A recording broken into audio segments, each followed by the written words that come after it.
Morning बेटा, welcome back to the online class of aces. हम अपना चैप्टर 5 रीड कर रहे हैं, रूलर्स और किंग रूलर्स एंड बिल्डर्स वाला। कल हम पढ़ चुके थे 3 different styles of architecture of temples in India in medieval time. अब हम पढ़ रहे हैं do you know section, why temples were destroyed, क्यों मंदिरों को नष्ट किया गया।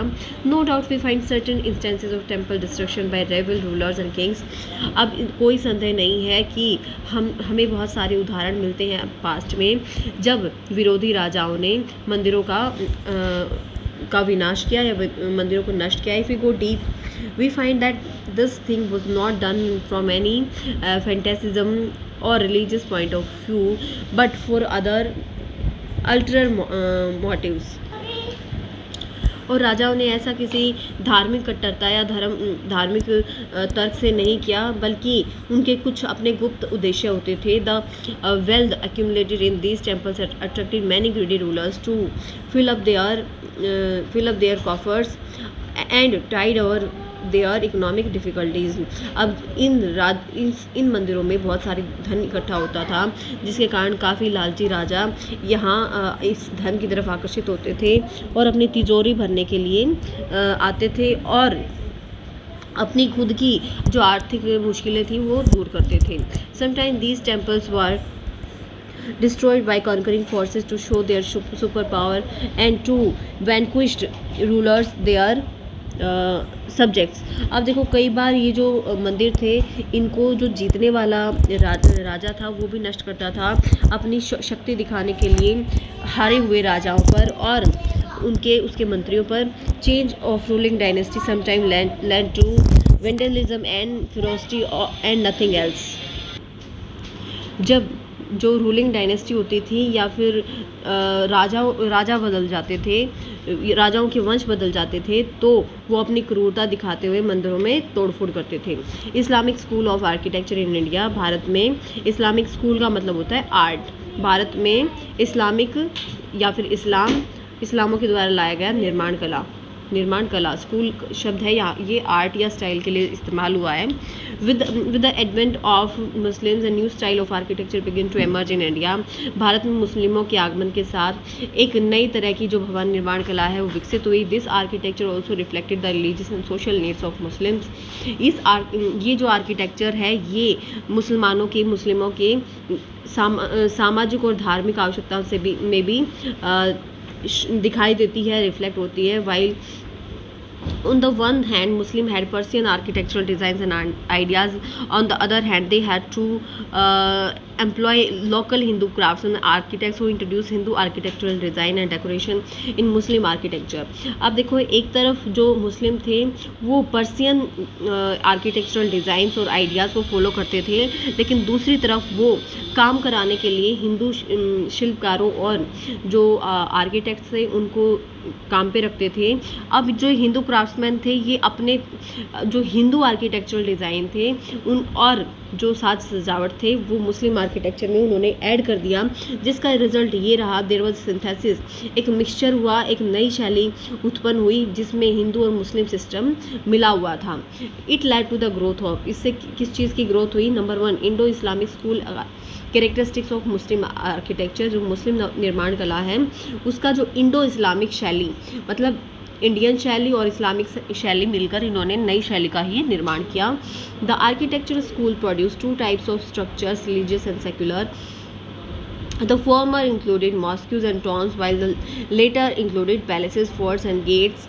अब देखो जो आर्किटेक्चरल आर्ट थी उसने 2 तरह के स्ट्रक्चर या फिर इमारतें बनी, एक धार्मिक और एक सामाजिक।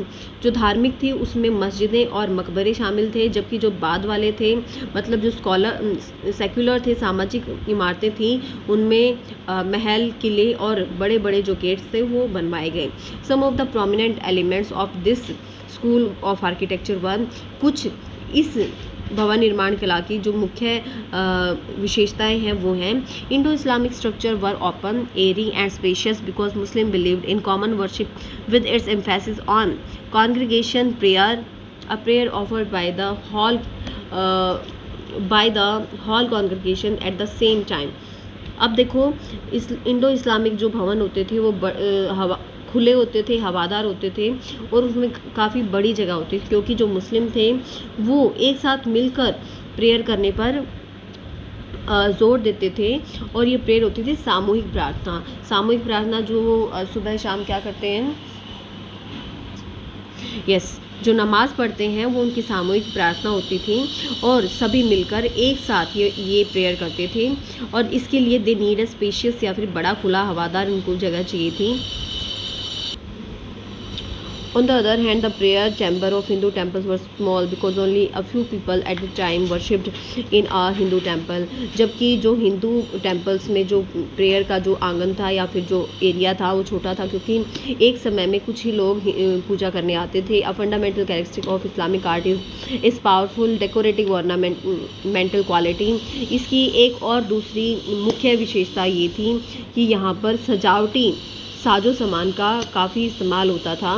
A variety of arbitrary geometric floral and other types of design tend to predominate our specific motifs taken from nature or from an idealized vision of the natural world.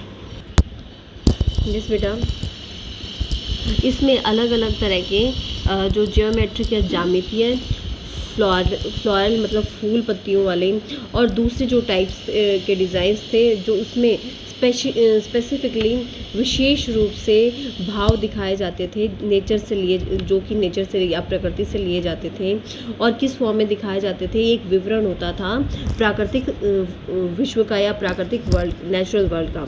Another characteristic of Islamic art is rejection of religious image and other is living being in art form. जो दूसरा इसकी मुख्य विशेषता थी वो ये कहती है कि उसमें किसी भी मूर्ति को शामिल नहीं किया जाता था और दूसरी मतलब लिविंग और अनलिविंग फॉर्म में किसी भी तरह में मूर्तियों की पूजा नहीं होती थी। Art of calligraphy played a predominant role throughout the world of Islam. जो कैलीग्राफी सुलेख मतलब सुंदर भाषा में दीवारों पर लिखने की जो आर्ट थी वो भी एक प्रभावपूर्ण विशेषता रही है इस्लामिक आर्किटेक्चर का। The impact of fascination with writing appeared through out the Islamic world. अब इस्लामिक वर्ल्ड में मतलब सब जगह जो इस्लामिक वर्ल्ड है वहाँ पर जो राइटिंग्स हैं उसका एक बहुत ही अच्छा प्रभाव हमारे ऊपर ये हमें आकर्षित करती हैं। इसके साथ साथ ceramic metal object textiles architecture all acquired calligraphic form as an appreciated means of decoration. Ceramics means tiles वगैरह पे जो मिट्टी की जो टाइल्स होती हैं या फिर मेटल के ऑब्जेक्ट्स पे, कपड़ों पे, किसी भी तरह में जो कैलीग्राफिक है वो क्या करती है, डेकोरेशन का एक बहुत ही अच्छा तरीका है। The Arab and Persian tradition introduced into the Indian architecture included the point arch, the dome, the octagonal form of the building under the dome. अब देखो अरब और पर्शियन जो परंपराएं थी उसने इंडियन आर्किटेक्चर में क्या शामिल किया। पॉइंटेड आर्क जो वर्तखंड है, जो गुंबद है और 8 कोण की फॉर्म में जो गुंबद था वो बनाया जाता था। The Mughal miniature was another important aspect of blossoming of Indo-Islamic culture.